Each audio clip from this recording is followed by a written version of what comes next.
দিচ্ছে না কেন? আরে এটা জবাব দিন, ইউনিয়ন থেকে কেন মাইক দিচ্ছে না?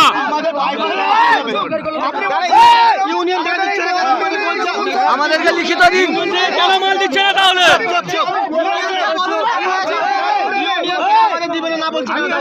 ইউনিয়ন তারা বলছে পুলিশ আমাদের ধমকিয়েছে।